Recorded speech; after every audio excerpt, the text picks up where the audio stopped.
Okay, my name is Babalawo Olawolelakunle. I am an Ifa priest. I run the Ifa Priest brand. I'm a podcaster. I do the Ifa Priest podcaster and the Ifa Priest podcast, and I run the Ifa Priest TV on YouTube.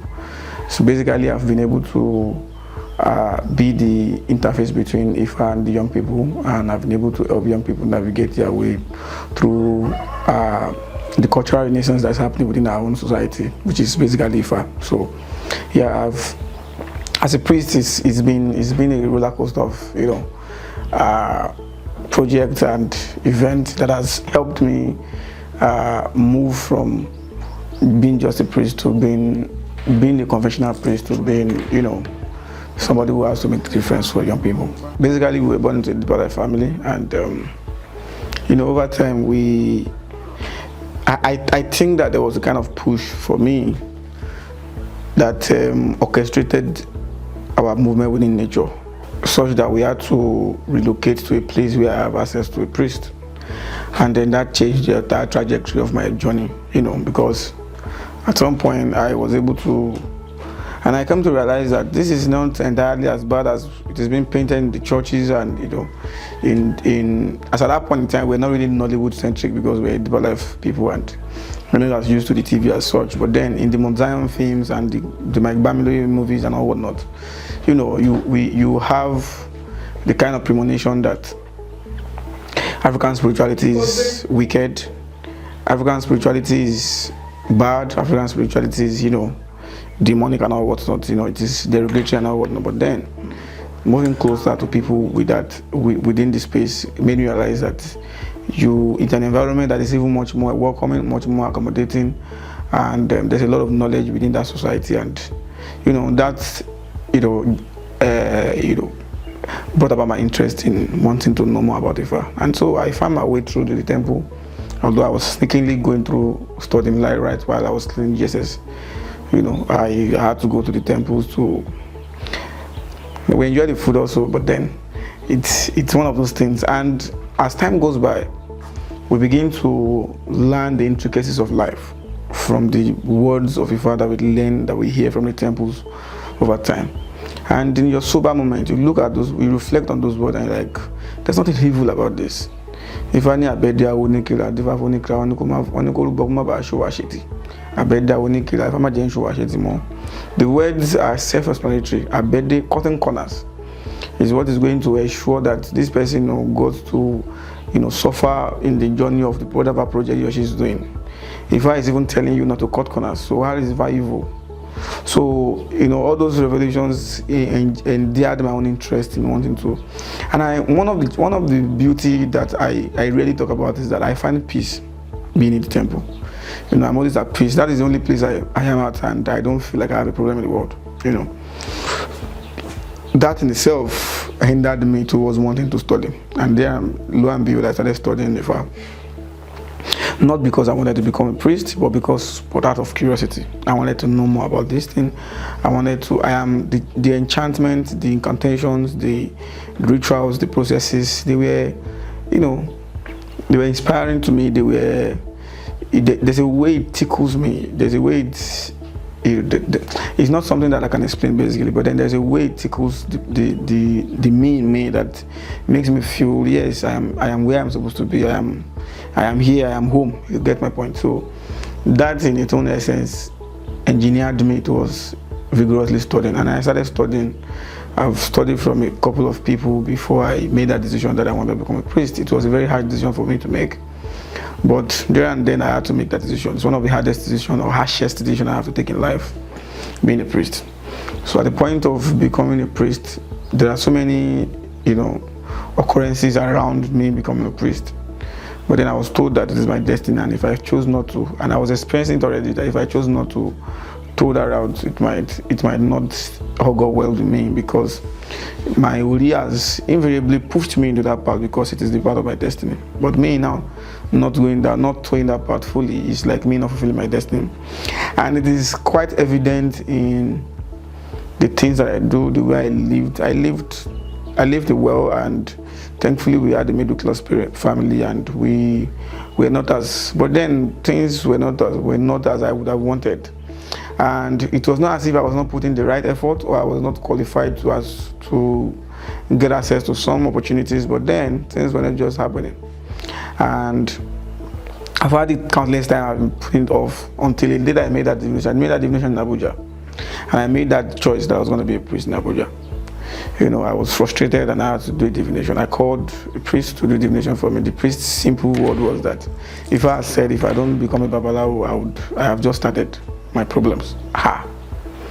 So lo and behold, being born into a Deeper Life family was a different stroke entirely, and it made it even more worse for me to transition into being a priest. But then, at some point, I was disowned by my own parents because I was studying Ifa and whatnot.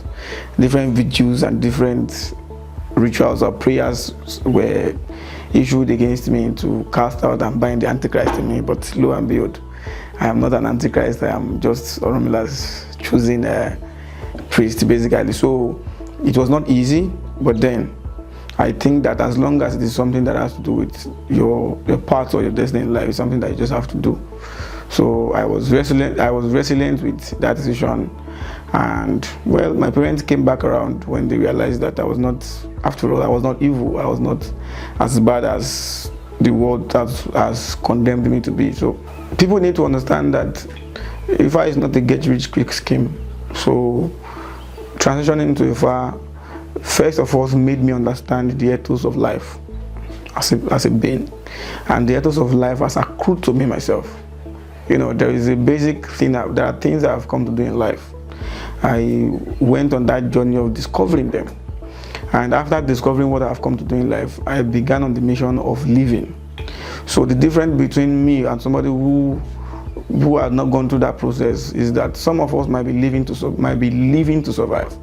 And basically, some of us might be living to fulfill our destinies. There are two different things. When I got into Ifa, when I started towing the path of my ancestors, I started living to attain the level of fulfillment, to attain the level of fulfilling my own destiny. So it's a different pattern of living entirely. As much as I was poor, as much as I was not rich, as much as I was not as flamboyant or financially flamboyant as such, there is this thing that keeps you going because you are sure that you are within the whims of fulfilling your destiny. So I know for certainty that I am within the whims of fulfilling destiny. So basically, that was how it has been for me. And well, I've had to navigate through all of the phases of those challenges, and here I am today. Well, the idea of a podcast actually came from the fact that I discovered that a lot of young people want to come into African spirituality, but they don't know how. A lot of young people want to, relate with their ancestors, but they don't know how. So there is a how gap. How can I relate with African spirituality? How can I relate with a priest? How can I do this? How can I do that? So there is an information gap as to what is to be attainable and what Nollywood want us to believe.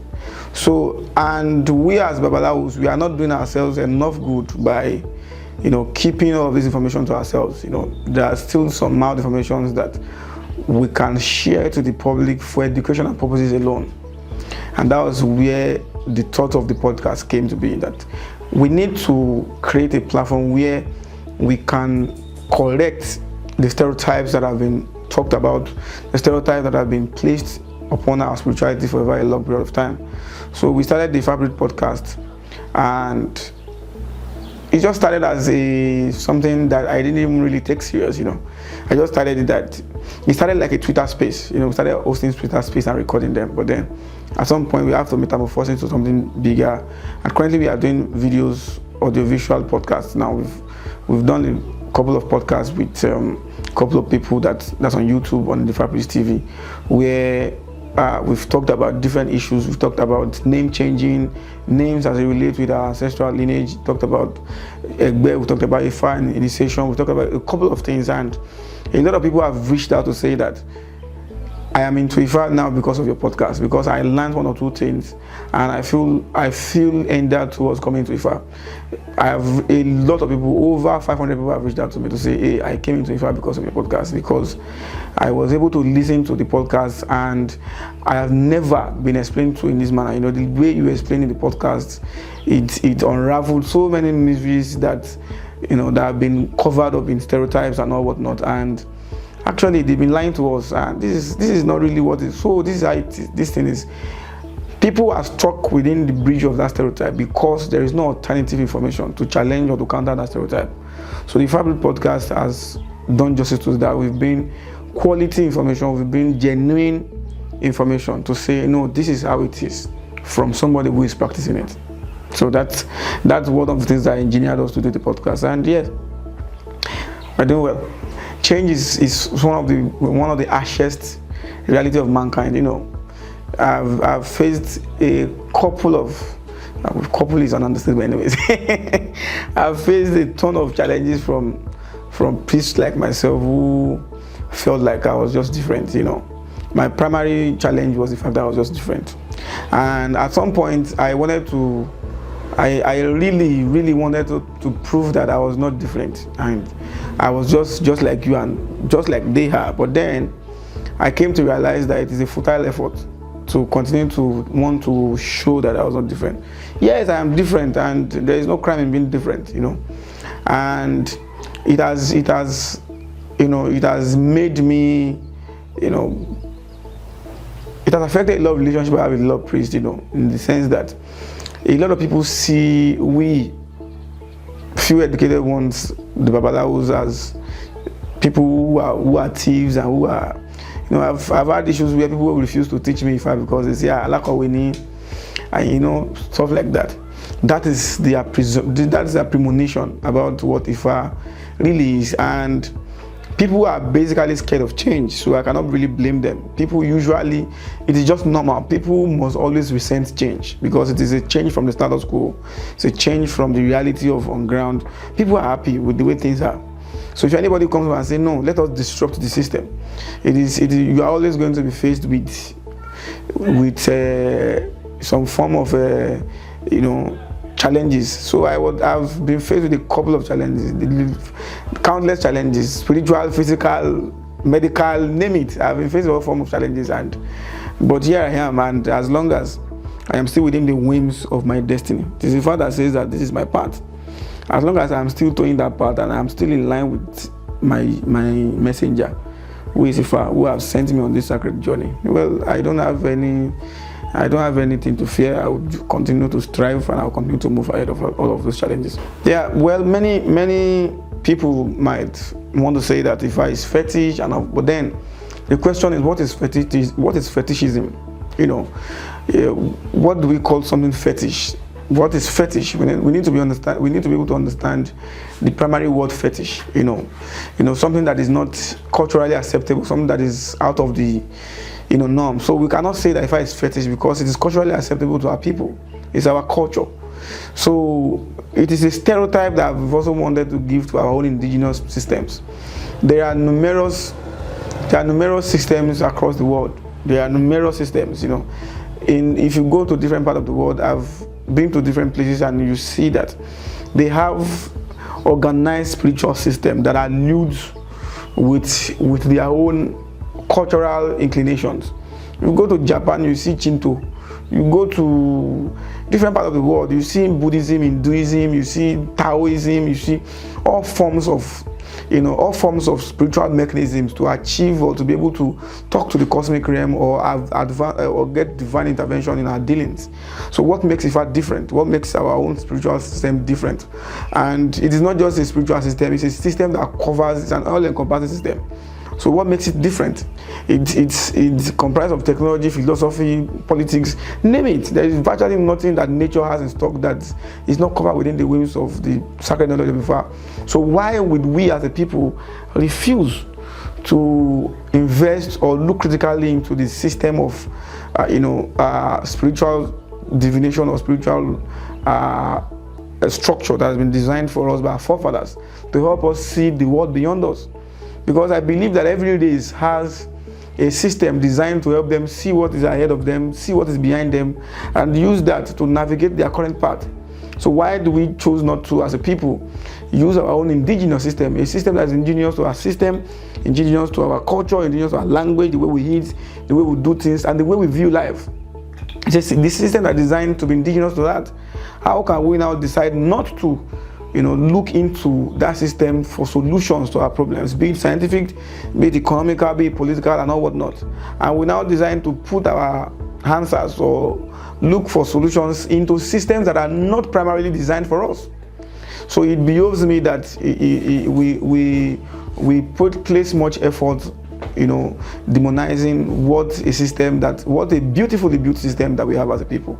The Yoruba spirituality, basically, a lot of people see, if I'm to tell people what I feel, if I have a word for people who are practitioners of the Yoruba spiritual system, it is the fact that if I need to do, let us be plain. He who comes to equity must come with a clean hand. Let us be plain in our dealings, and let us ensure that we properly represent our ancestors rightly, and not only ambassadors to our immediate community, but to the world at large.